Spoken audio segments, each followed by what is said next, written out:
In Matthew 18:20, we read these words, "For where 2 or 3 gather in my name, there am I with them."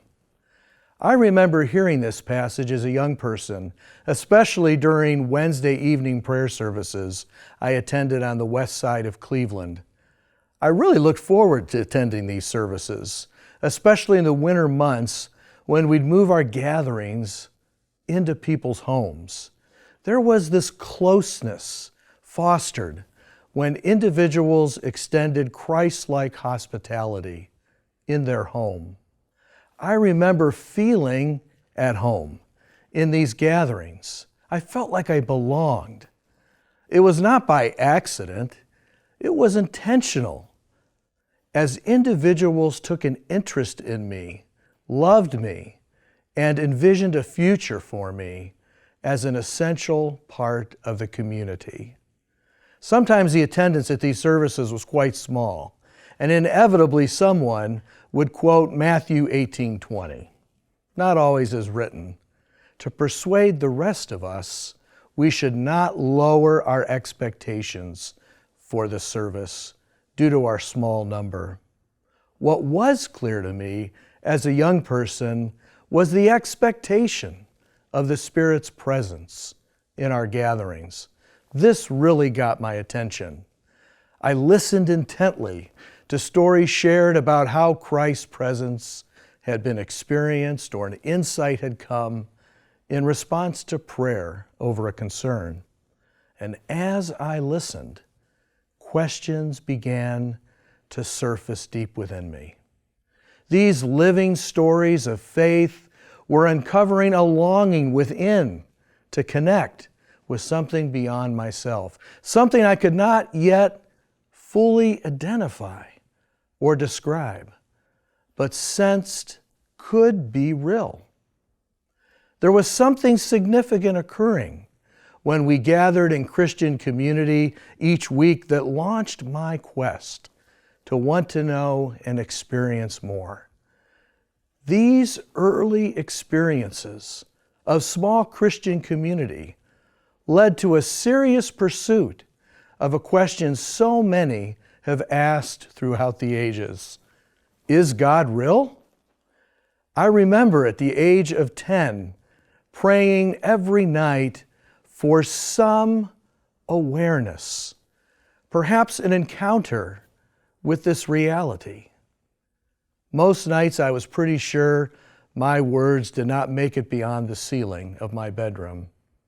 And yet, something deep within continued to yearn for more. The question persisted for many months. In many ways, it had grown from just a passing curiosity to a significant spiritual quest in my life. At church youth camp the following summer, while others were swimming and playing volleyball in the afternoon, I was walking the grounds contemplating this question: is God real? The initial encounter was unexpected and occurred after campfire one evening. As the group began to disperse, I sensed an impulse, perhaps an invitation to stay.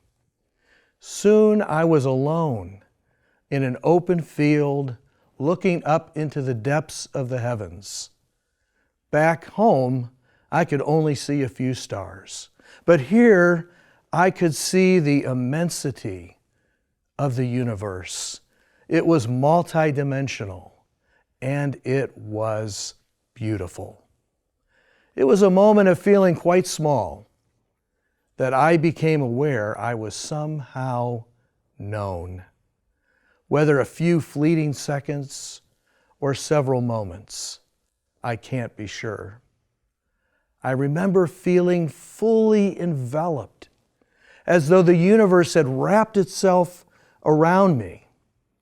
I felt at one with everything, and in that oneness, I experienced love as a unifying framework that held everything together.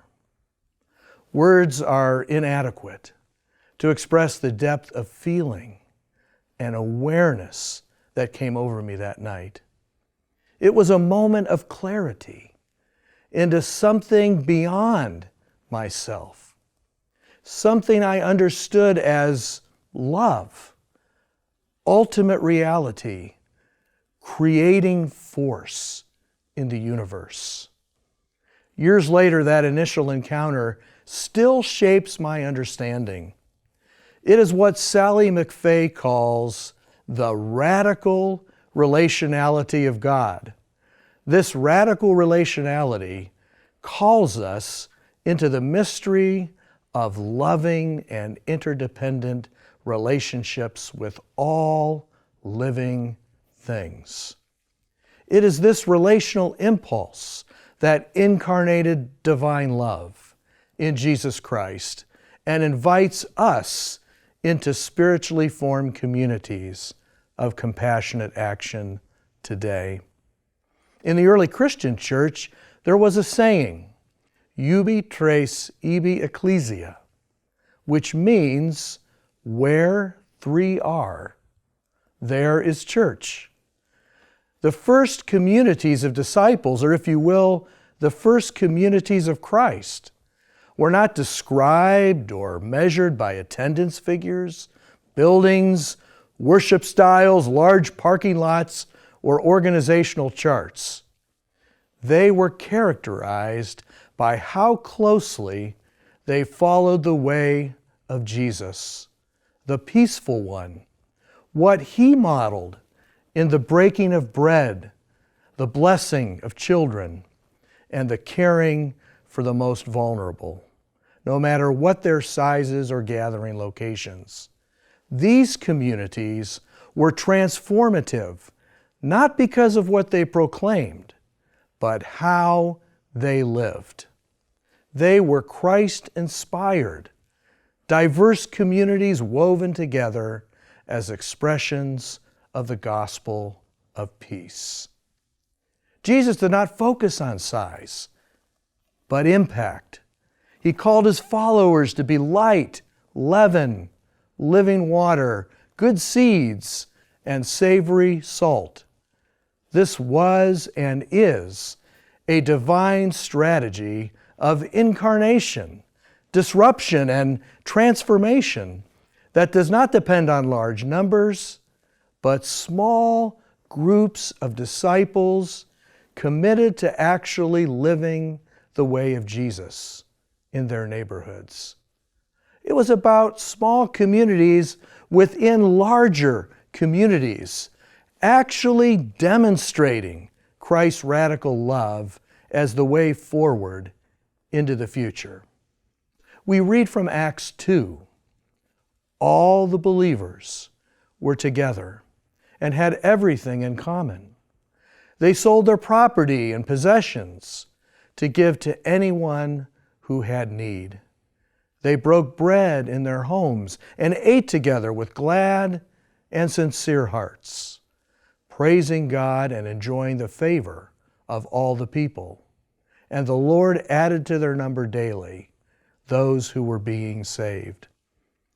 This very powerful expression of small communities of Christ embedded in rural neighborhoods right in the heart of the Roman Empire was at the heart of the meaning of the New Testament concept of church, or gathered followers of the way.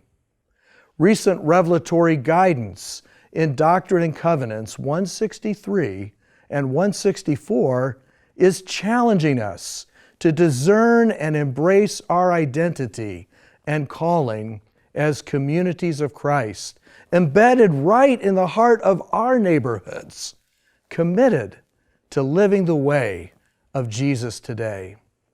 So in today's context of hyper-individualism, we can interpret Matthew 18 as Jesus saying, friends, rediscover the transformative practice of getting together regularly, even with a few other people.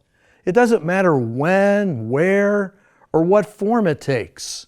Remember, from recent revelatory guidance, the hope of Zion is realized when the vision of Christ is embodied in communities of generosity, justice, and peacefulness. Doctrine and Covenants, section 163. This call is much more than just tinkering with existing forms of congregational life or worship. This call to be connected, to belong to one another locally and globally, is at the heart of Christianity in the first century, and it's also our pathway to discovering and living our future today. Jeffrey Sachs, in his book, The Age of Sustainable Development, projects population growth to 8 billion by the 2020s.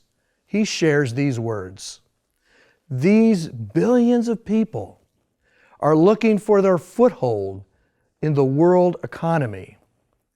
Ours is a world of fabulous wealth and extreme poverty. Billions of people enjoy longevity and good health unimaginable in previous generations. Yet at least 1 billion people live in such abject poverty that they struggle for mere survival every day." Sachs goes on to share the impact of our inequitable system of unrestrained human consumption on our planet. He shares, this gigantic world economy is creating a gigantic environmental crisis, one that threatens the lives and well-beings of billions of people and the survival of millions of other species on the planet, if not our own. Do you see the connective tissue between the past, the present, and the future? God's radical relationality lived out in communities of generosity, justice, and peacefulness all over the world. Do you see the transformative potential of small, interdependent, and loving communities coming together to explore and apply the ways of Jesus to our most pressing local and global issues of sustainability and well-being for all? Could these small, interdependent, and loving communities actually begin to shift our collective consciousness from what is in my best interest to what is in our best interest as a global human family? This is the essence of our identity and calling as communities of Christ in the world today, asking disruptive and irritating questions, engaging in relevant conversations, and signaling and enacting God's alternative future into being. This calls us out of the comfort of our sanctuaries and into God's open-air sanctuary of daily life, with all of its challenges and opportunities, where the Spirit is moving daily and seeking to connect with us, seeking to connect with others, also yearning for meaning, connection, and an alternative future of hope. Where 2 or 3 are gathered, we can invite complete strangers into conversations of meaning and substance and discover our shared hopes and fears. Where 2 or 3 are gathered, we can bring persons of diverse faith backgrounds together and promote understanding and cooperation.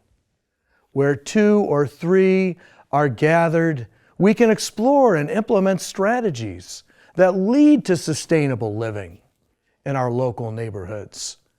Where 2 or 3 are gathered, we can learn strategies of nonviolence and promote peaceful solutions for our families and neighborhoods.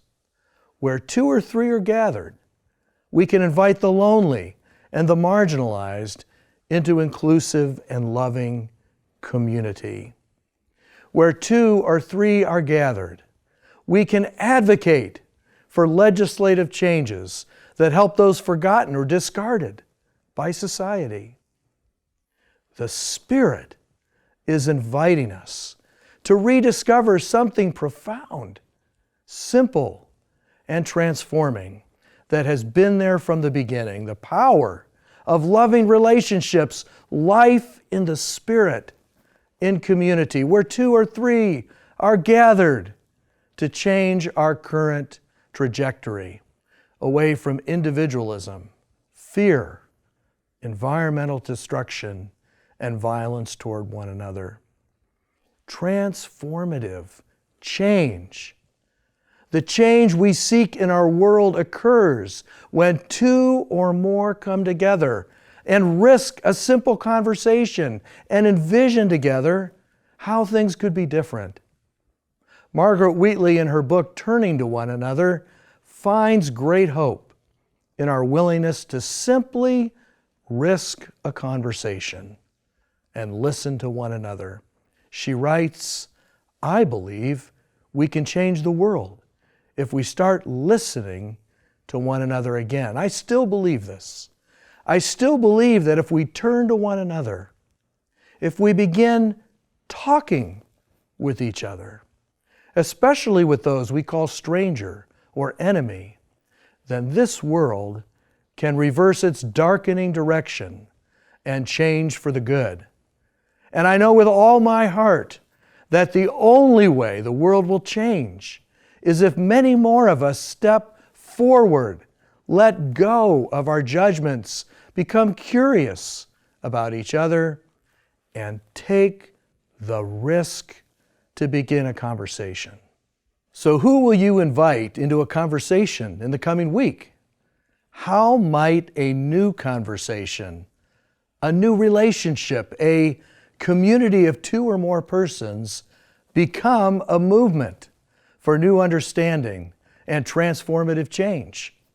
In the words of President Vesey to the 2019 World Conference, go with conviction into the locations of your discipleship and be the peace of Christ. As you do, you will discover a variety of ways in which spiritual community forms and flows as expressions of the gospel of peace. Trust what is being born. Have faith in divine purposes. Persist in hope.